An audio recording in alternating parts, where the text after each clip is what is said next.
Our person of the week. We noted yesterday that South Africa and the world just marked the 20th anniversary of Nelson Mandela's release from prison. But in a sense, someone else shared that anniversary. Once a young country boy who started out Mandela's enemy but forged the least likely friendship in history. Not long ago, David Muir traveled to Cape Town. Christo Brand peers out over the water to the former prison on Robben Island, where he first reported for duty at 18. They informed us that we're going to meet the biggest criminals in the history of South Africa. Nelson Mandela was 60, already in prison for more than a decade, still forced to sleep on the floor. The young jailer's family was Afrikaner, the party that famously and fiercely supported apartheid.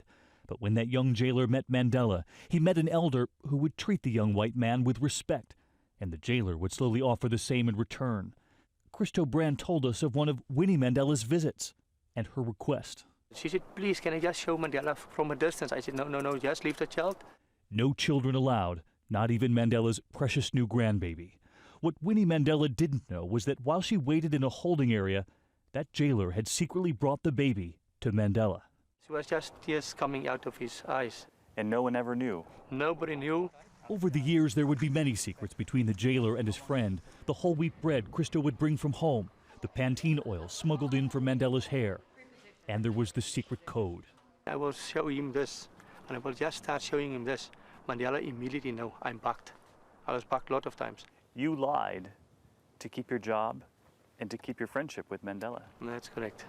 During all of those isolating years on Robben Island, the prison guard said there was one view from the prison courtyard of the country Nelson Mandela loved, and that was the very top of Table Mountain here in Cape Town behind me. That Mandela would look to this view wondering if he'd ever be free.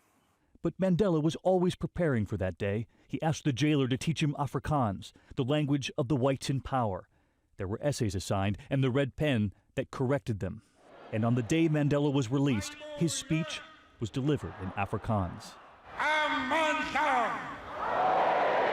Mandela famously said, "If you talk to a man in a language he understands, that goes to his head.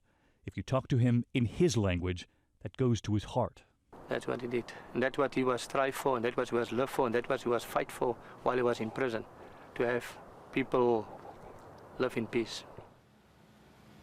And so we choose Christo Brand, reminding us that sometimes history can be changed one heart at a time.